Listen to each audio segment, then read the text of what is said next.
Good evening, everyone. This is the penultimate session for the evening before we go to the last session. And I'm very happy to moderate this panel with our esteemed panelist. The theme for today is staying ahead of the curve, adopting to changing retail technology. Now, if you look at the composition out here today, we have got some fantastic, retail players and tech players with us. So at the onset, what I'm going to do is I'm going to request my panelists to introduce themselves succinctly, extremely briefly, and then we'll start this exciting discussion for the next 30 odd minutes. So we'll start with Kiran to give a brief introduction and so on.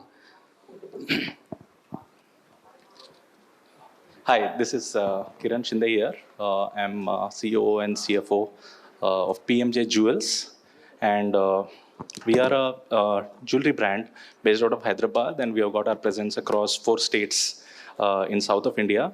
And our predominant product is our niche spaces where we diamond jewelry, and we have got about 30 stores across South India, and technology enables our business quite differently and in a different ways on since we deal in diamonds, and since we deal in the high value products, it's very important for us to do an innovation in terms of the way we interact with our client, the way we give a customer experience, the way we project our brand, a lot of ways which we will discuss as we move forward. Yeah. But happy to be here. Thanks, Kiran. Subhashini, please.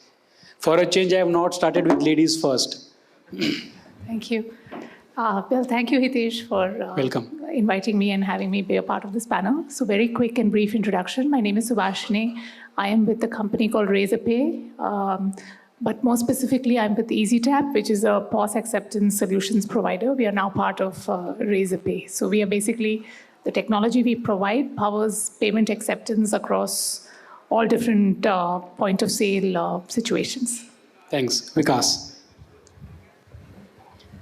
Good evening all. I'm Vikas Asaria. I'm director for Vishal Peripherals. We are into distribution and retail for all IT product lines. So we are into technology field. So we believe when we are selling technology, we should be adaptive of technology also. So we give a different consumer experience, and we are customer for Razorpay too. Thank you. Thanks, Vikas. Bharat. Hello. First, Hitesh, I want to thank Mr. Kumar, Mr. Kurian, and you for setting up this Hyderabad chapter. This is my first visit, actually, and I'm pretty impressed. I mean, we have such a kind audience, and things are going very good. So, my name is Bharat Singh. I'm the country manager for Sensormatic. Sensormatic India Private Limited is part of Johnson Control Group. I don't know many people know about Johnson Control, but we are the premier company in India and globally doing IBMS for most of the commercial buildings which you see, including malls, hotels, and hospitals. Sensormatic is part of Johnson Control. We do almost $1 billion every year globally. In India, we have our presence for more than 20 years. So we focus on inventory management solution. We help retailers to manage the inventory using RFID as the technology. We help retailers for shrink management, how to reduce the theft in the store. And then also we provide analytics for store insights, traffic count, any other computer vision algorithm. So we are a technology company. Johnson Control has 8,000 patents registered. And 1,700 is part of my group, which is Sensormatic. So I'm happy to be here, Hitesh. Thank you. Thanks, Bharat. Thank you very much. Over to you, Bharadwaj. Kindly introduce yourself.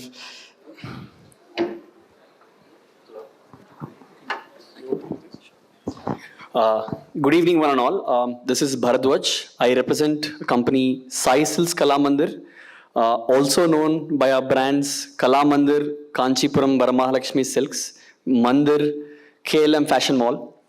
The journey of Sai Silks Kalamandir started in 2005 with a small store of about 3,200 square feet. Today, we are 54 stores strong with a 6 lakh square feet presence. And we have operations across 4 states, AP, Telangana, Tamil Nadu, and Karnataka, actively expanding into newer geographies. And I really want to thank Hitesh for taking this panel up. So though I just wanted to tell in one word, though we are a sari selling company, we are a heavy tech focused company. Most of the operations, what we do, are tech driven and data driven. So I'm actually happy to be a part of this panel. Thanks, Bharadwaj. So let's continue with Bharadwaj only. How many of you have shopped at Kalamandir? Almost everyone, you know. And the short, brief discussion that I had with Bharadwaj before this, panel, and when he said that, we have got 54 stores and 6 lakh square feet and 4 states, this was mind-boggling, And he introduced himself like many other product companies say, we are not a XYZ company, we are a tech company. And Bharadwaj also told me, we are also a tech company. And that's what something which is exciting for a person like me, who is talking to a sari baron, and he's telling that he's a tech company. So we'll try to decipher that once we get into the details. So first question, Bharadwaj, is when you proclaim, or when you say that, or when you believe in yourself as a tech company, what makes you say so? If you can share some light, because here is here is a brand with 54 outlets and calling themselves as a tech company. So what is it that you have done? If you can share succinctly with our audience. Sure. Thank you for being customers for Kalamandir, first and foremost.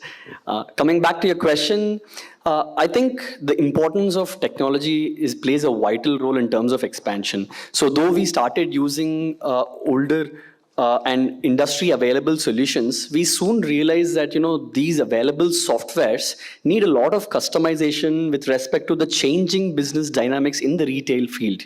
And I believe that most of you agree that retail is all about quickness, swiftness, and speed. It's very important for technology to play a major role, and I would attribute most of this growth as of today is one of the key pillars of success for us is tech. So today we are sitting on top of the last few years has been phenomenal for us. I think today we are sitting on top of the entire tech stack is homegrown. Our ERP is homegrown, point of sale is homegrown. We have our own softwares. We have a data scientist and data intelligence team trying to read the data, give a huge insights about the kind of data we are using in terms of our day-to-day operations. And I'm really proud to say that we also in the last quarter, we started using artificial intelligence in terms of our day-to-day operations. A quick example, if I may, so we have a lot of inventory. Like, for us, every sari is unique in itself. There are no standard or specific set of SKUs. So in order to manage this, we started bucketing these into categories, and we track each and every product. Each and every product in our company is being traced by more than 30 different attributes, and we track the entire life cycle. The moment when the barcode is born, all the way it's being sold, we actually track it. And also, once it reaches the store, we also have beautiful algorithms which lets you identify the probability of selling in a store 1 versus store 2. And all of this is happening with the 17-year-old data, 17 years worth of data that we have been capturing, and we have insights that go deep levels down, which gives us right amount of insight. So if you see today, our customer, we have about 57 lakh customer data. And in the last 12 months alone, our repeat customer rate is about 50%. So the goal is, every time a customer walks into our store, he or she will have always newer collection of products for her to choose from. And these are some of the things that we have been doing meticulously day in and day out. And data doesn't lie, number don't lie, right? So we attribute most of the decisions towards attributing the importance of data being in our boardrooms, and that actually is translating to major decisions. And that's one of the major reasons why we are moving so fast in this retail space. I've got 10 questions, but I've got 4 other panelists also. And that's the reason each one of them have a beautiful story to tell. Before coming back to you, I will move to Bharat. And Bharat, what is the USP today that, or first let's talk about the major problem, because here is how many saris you may have approximately, numbers? I'm just asking a curious question. There were more than... This year, I think we've sold about 30 lakh saris. And inventory would be? Sorry? Inventory would be how much? Because Inventory of saris? Yeah. We have an inventory of north of about 500 crores. Can you repeat? There is a blockage here. But if that's the number which all of you have heard, Bharadwaj manages that inventory and to 30 different attributes. So we'll come to that part later and why and what made it. But this is something which is phenomenal, that here is a brand or a company who is managing that kind of an inventory and with precision and using AI and customization and going up to 3 times, 4 times, 7 times, tracking the customer. Yeah, see the customer data, I think you're talking about repeat rate of the customers. Yeah. 2-time visitors, we have about 51%. I'm just talking about the last 13 months of data. 3-time, we have about 33, and 4 times is about 17%. Though we have data of customers coming up to more than 6 or 7 times, which puts us like, every alternate month we have a customer coming back to our stores. So that's the most beautiful part of it is like, we are responsible to make sure our customer has a wonderful journey. So that comes through a lot of customizations as well. Exactly. That's why customization AI inventory. Thanks, Bharadwaj. We'll take a pause here and we'll come back to you later. Bharat, what is the major problem today which the retailer is? There are many problems. So we'll talk more from the tech perspective today. And so finance is obviously everybody's problem because that's a never-ending story. But here from the tech perspective and what Bharadwaj also spoke about inventory and the other things, So we will be talking about various experiences here. One was this experience. We can talk about the other experience as well. That will give us the flavor of how technology is changing the retail business today. So technology, I will talk about the technology which we have been doing it. Yeah. So as I said, we focus on inventory management, store insights, and then loss prevention. So inventory, just to connect the dot. Exactly. Inventory management, globally, it's a good thing to have RFID as the inventory sensor and then have a software suite which goes on a cloud or on-prem solution, which is basically hosted on the customer network.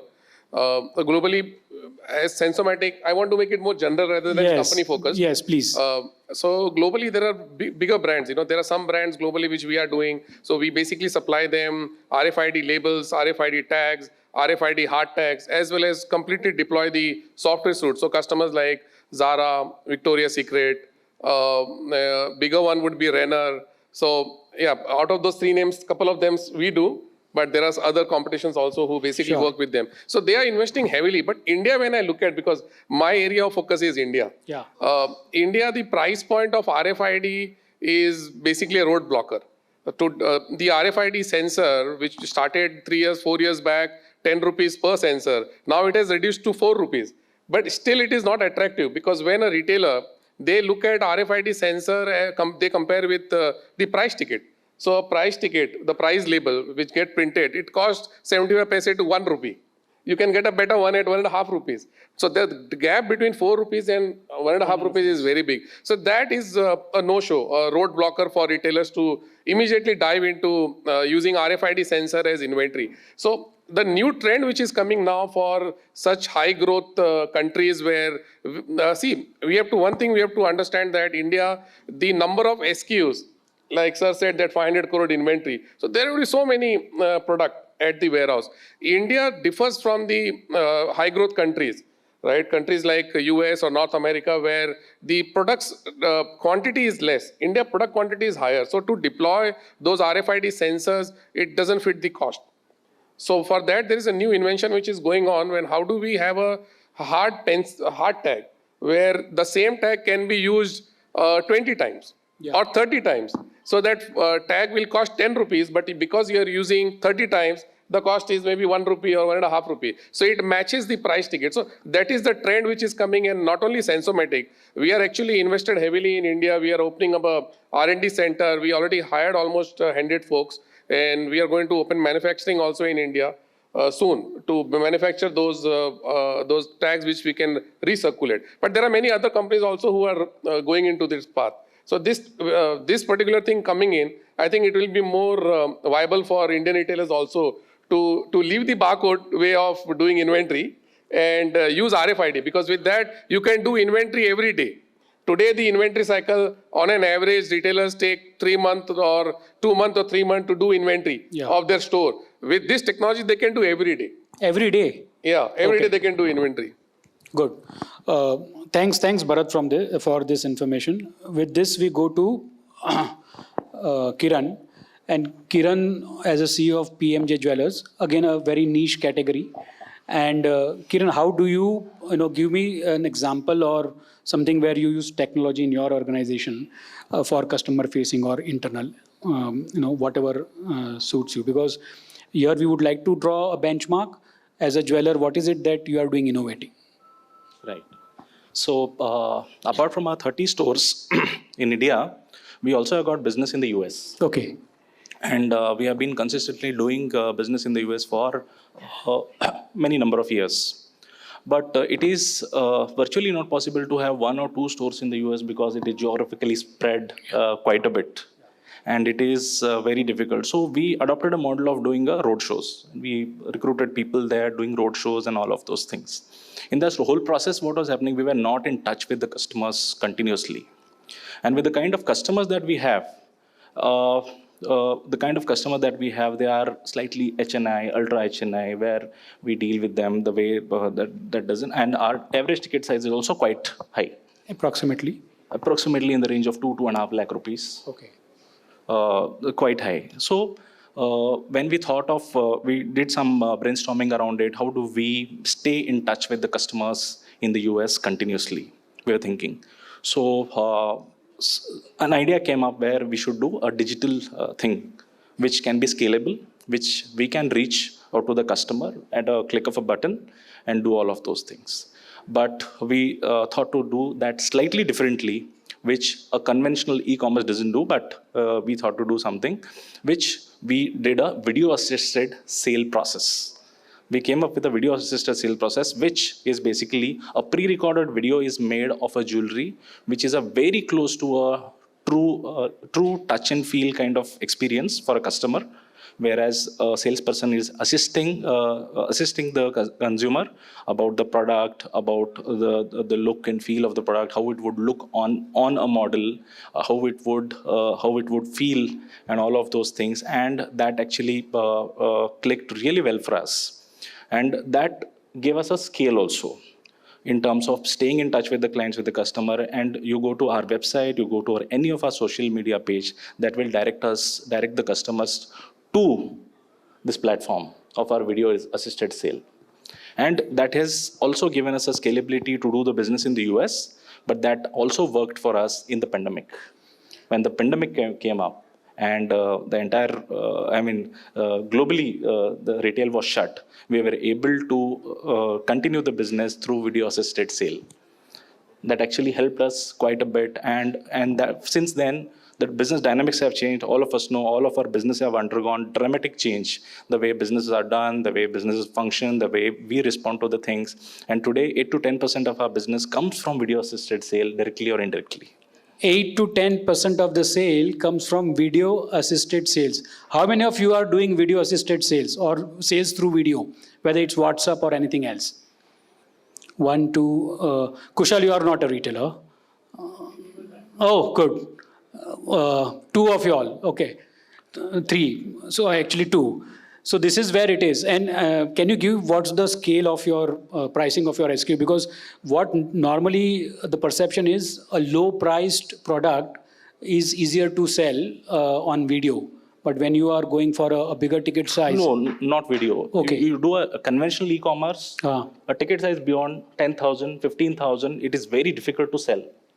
So, but you go this way, you do a video assisted sale, and you bring a right perspective to the thing. We have sold products worth 10 lakh, 15 lakhs and 20 lakhs worth necklaces through and video. harams also through video. 20 lakh rupees product somebody buys on video. Okay, now, and that's why you gave the US example. But Indians would like to touch and feel at least 10 times before giving 20 lakhs. No. In US also we are targeting the Indian diaspora only. Okay. Telugu diaspora only. We are Okay. not changing. Our focus is completely on Telugu diaspora, and same kind of experience we have in India also. Wow. So there is. So is the Indian consumer evolving? Or is the Indian consumer ready to spend those lakhs of rupees on doing video purchase? Absolutely.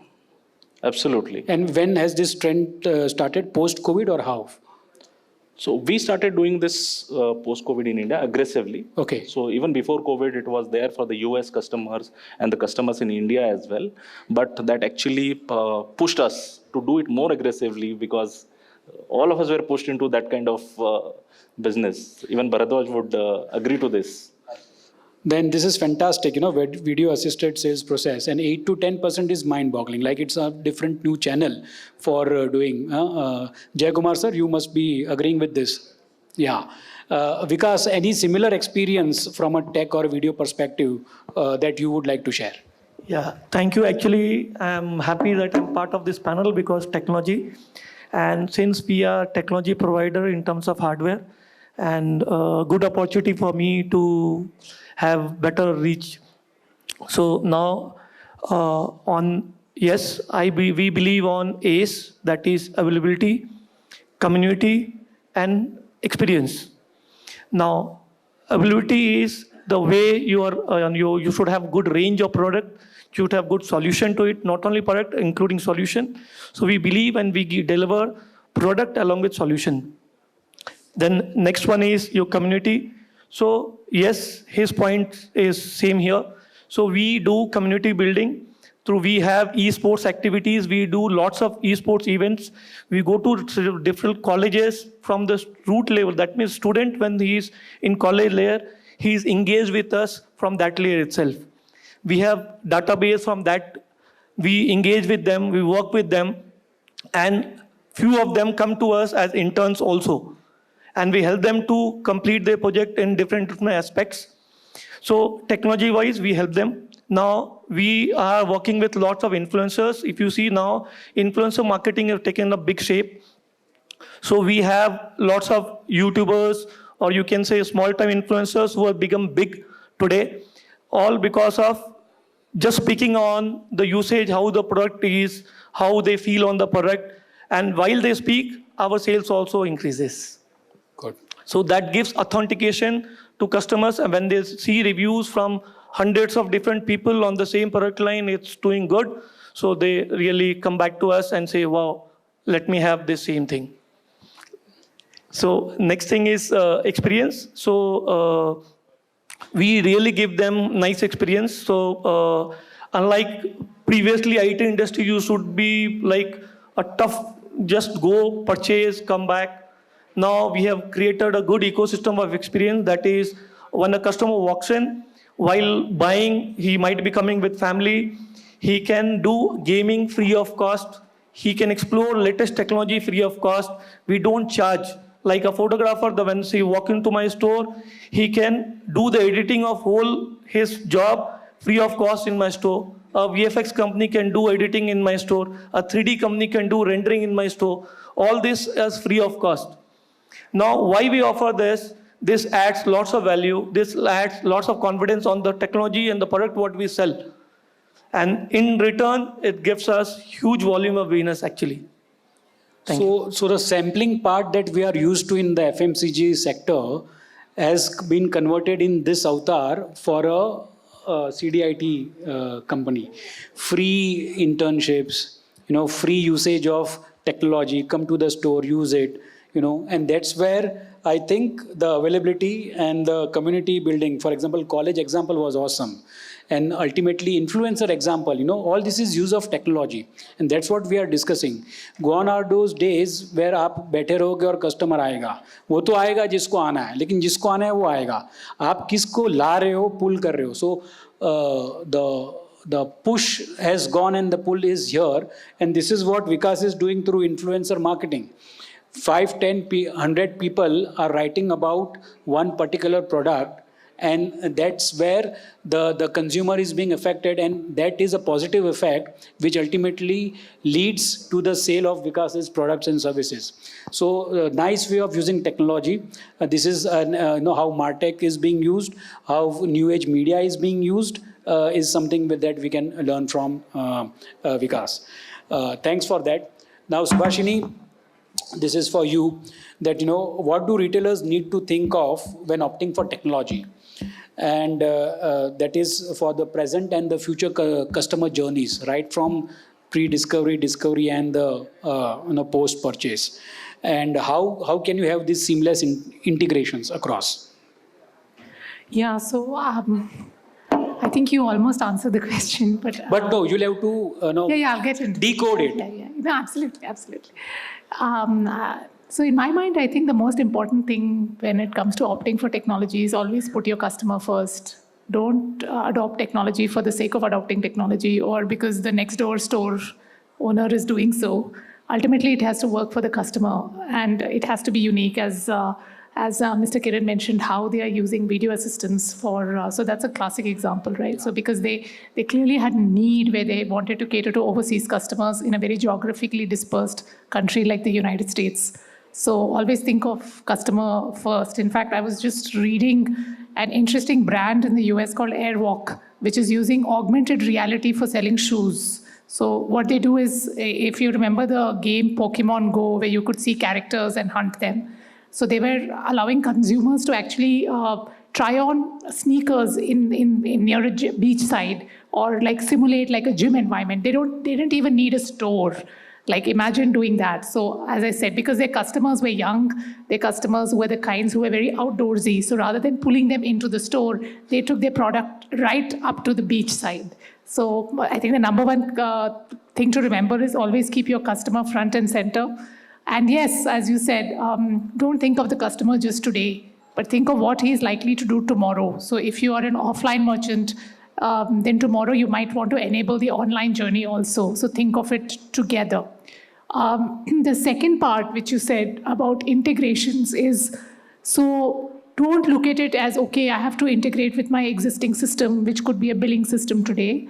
Tomorrow, keep in mind that opt for architectures which are very open architecture, very flexible, so that tomorrow, whatever systems you're bringing on, the system can talk to one another. Here is where the vendor selection becomes very important. So you don't want to get a very closed kind of vendor, but somebody who can support seamless integrations with your existing other systems that your business is using, as well as any future systems you might opt for. So I think that I would say is number 2. And lastly, training. It's a very it's not often talked about because people pay a lot of money to bring in technology, but how do you ensure that that technology is duly adopted and you are getting as a merchant ROI, return on your investment? Here is where training becomes very crucial. So it could be training your store staff to adequately use the technology that you've put in place. Customers will adopt if it's beneficial to them, but they also need a little bit of additional push. Here is where training your store personnel to really showcase the benefits of the technology and nudge the customer towards experiencing it plays an important role. So I think in a nutshell is what I think retailers need to look out for. So the next point, which is very common and we have been speaking about, even Subhashini did mention in her presentation, is the omni-channel piece. Bharadwaj, you must be, and you are, and same goes to Kiran and then Vikas, about the online and the offline sales. So if you can just, tell us briefly about your operations, that 2 things, what percentage would be online and offline, that is one. And second, how have you transitioned, because it's not an easy thing to transition from your traditional business to online. And we have learned with many mistakes that has happened in the near past, because here the learning is so fast the mistakes you do and you try to rectify, by that time things have changed. But I want to know, one, what percentage online, offline, and what milestones or technology that you have used, or some examples of it. For example, you did mention about video, but you can give us some example here in your case, at least, Bharadwaj. Sure. So we are currently 54 strong. It's a heavily dominated by offline store presence. But I think, as Kiran rightly said, COVID kind of pushed, and we started adopting towards the digital path. So unlike other retailers, like generally, we did not just put up a website and just call ourselves as a online presence. But what we did differently here was we started using social media, like, Facebook, Instagram, and we started creating content. This actually, we brought in influencers, celebrities, or anchors to explain this product. So what that made is the customers got the close to real-time experience of actually touching, feeling a sari, because the person on the other side of the camera is actually talking about how this will fit, how will it suit. I mean, that actually triggered a lot of commerce. So now, for us, though we did phenomenally well from 2020, we have been doing a good growth there. We still stand less than 5% of our total offline to online.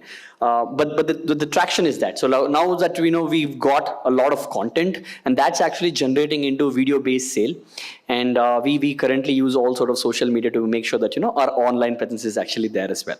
So again, video-based sales, influencer marketing, again, that's the part of what Vikas did mention. So Vikas, you have answered this. You can just answer the percentage part. And Kiran, you can also add on this, because as a retailer, you three can, answer the first part of it.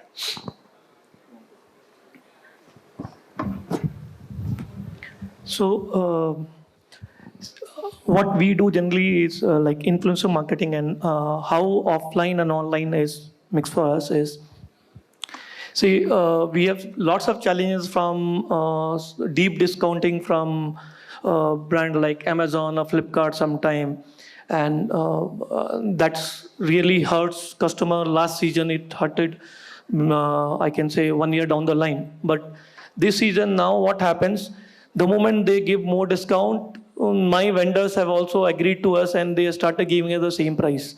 Oh. And we are able to match the price. Whatever price online anyone offers, we can offer same price. Okay. So even if Amazon does any advertisement, they do for us also. We encash that also. So looking the positive side, So the moment they campaign for sale, it adds value to our business also. So last season, Diwali time, IT industry, especially our counter, we have done extremely good job in terms of total volume increased. They might have gained good share, but we too have gained extremely good share because of the advertisement what they have done. Okay.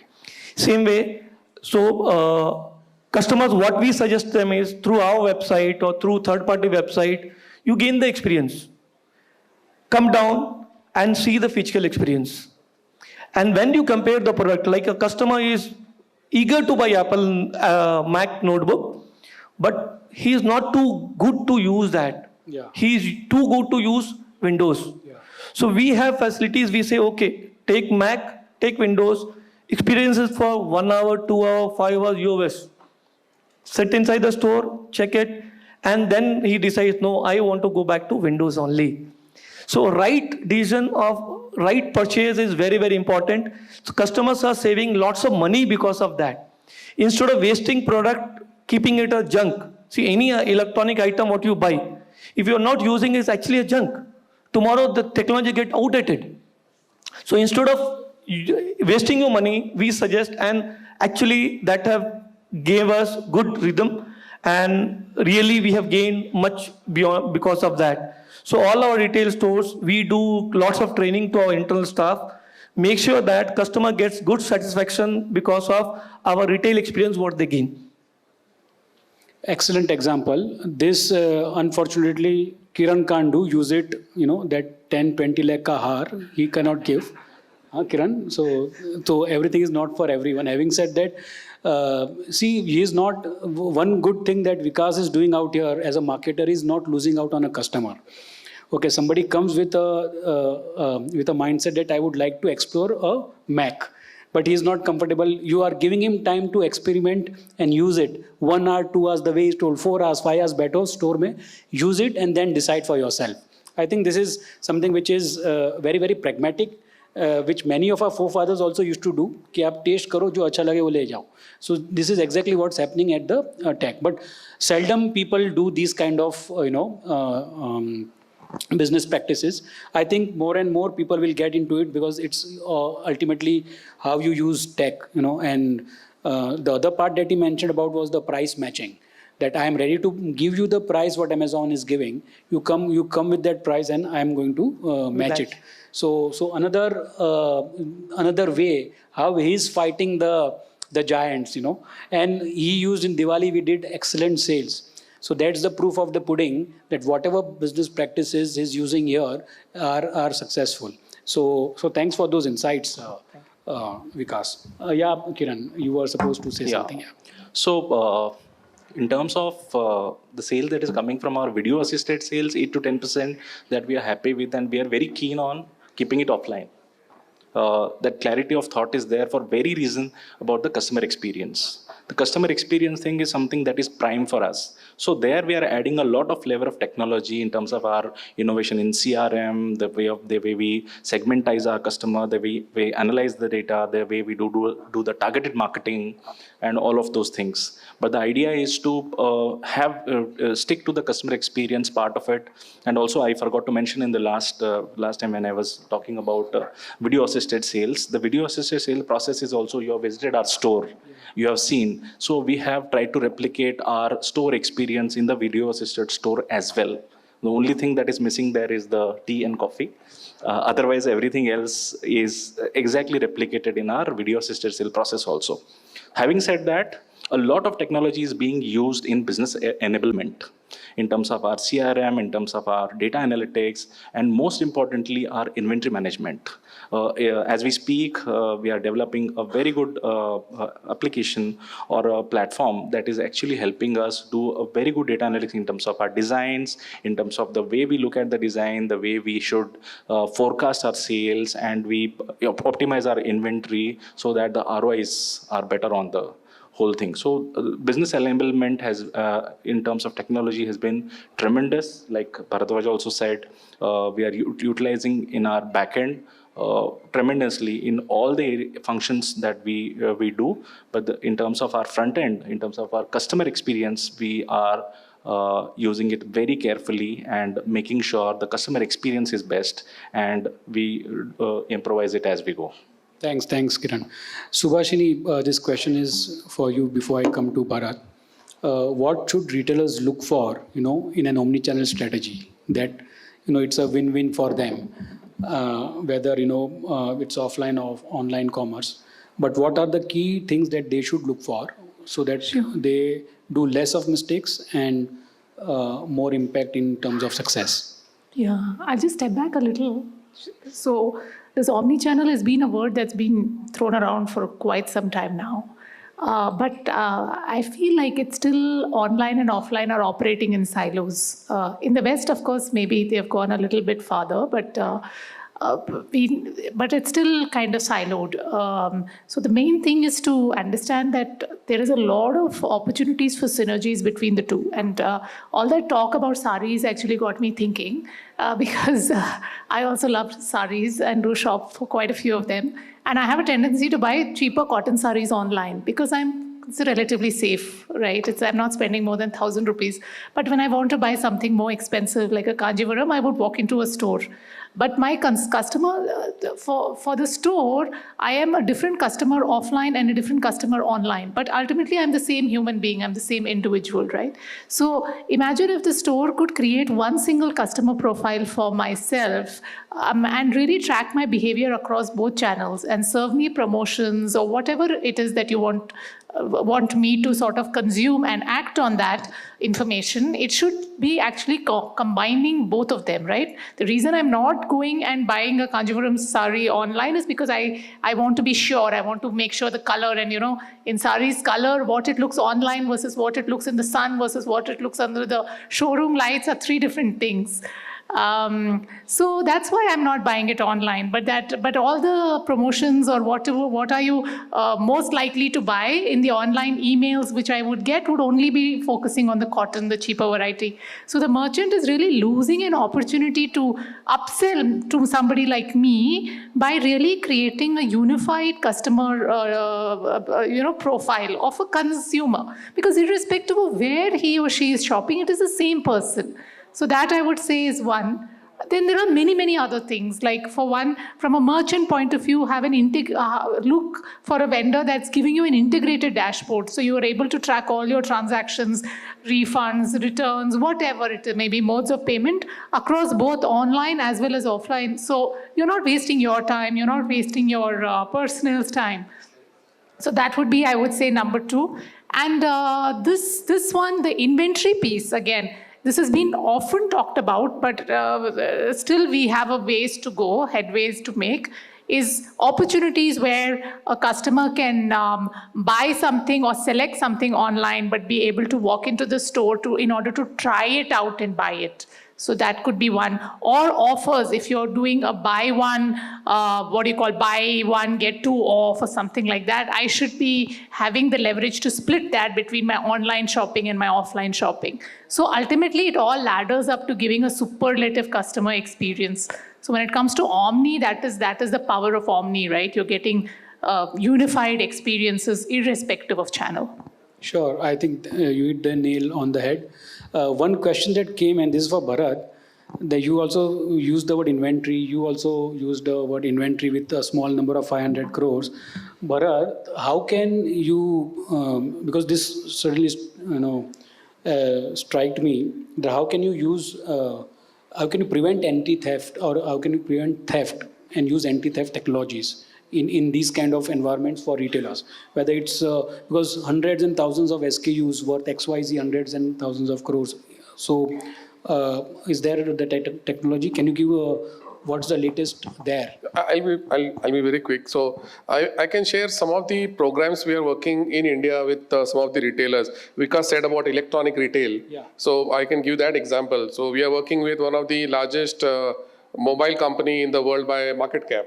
Okay. So we are doing almost 400 stores in India, and they came up with a unique requirement. Initially, they wanted store traffic, but now the requirement is changing from technology perspective. They are so satisfied with the store traffic data because of the accuracy. They want to now know that how do we exclude the employees. So now they are working with us to upgrade their entire 400 stores. So that kind of technology commitment retailers are seeing in India here. And second, I will give you an example of largest electronic company in the world. We are doing almost 600 stores in India. And our journey started again with ES technology, shrink management. But now they are talking about dwell time of store staff. Because like somebody said in the panel is that we need to match the e-commerce price at the store. But to do that, your store manager or the store staff should be efficient enough to go and talk to the customer. Yeah. Right? There are retailers in India whom we are working. I gave you the example, first largest electronic company in the world. We are working with a program with them that their staff, how much time he or she is spending with the customers. And what zone of the store customer is spending more time. So those kind of technology customers in India are demanding. And coming back to the ES part, shrink management. Now shrink management technology is changing very rapidly. It is actually at an inflection point.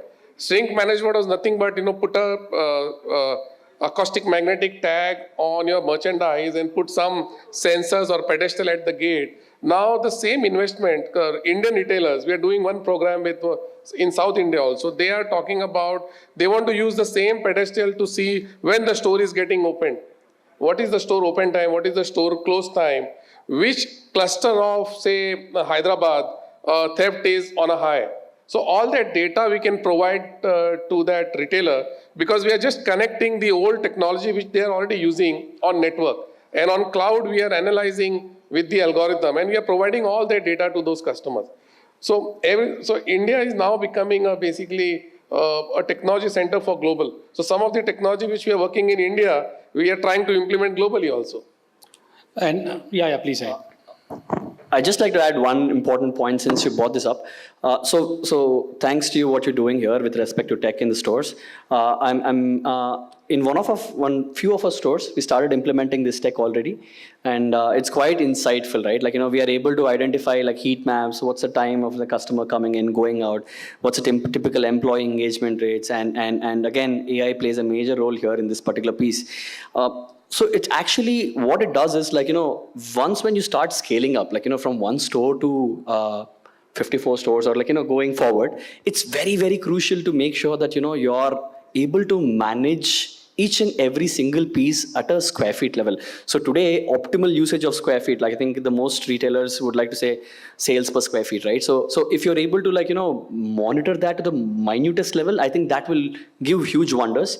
And this program, when we launched it in the pilot stores, about like a few stores, it really gave us huge insights. Like, our spillage, our theft gradually reduced. It started giving alerts and triggers the moment when an employee is not engaging with a customer. We immediately get a notification trigger down the entire org chart of whoever it needs to go.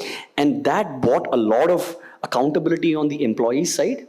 And we are able to like, convert that into like, prospective sale to make sure that, there are no employees chit-chatting in any part of the store, or are there any restricted zones of entry that he or she should not enter? I think it's wonderful where India is heading. I think AI is playing a wonderful and a major role here.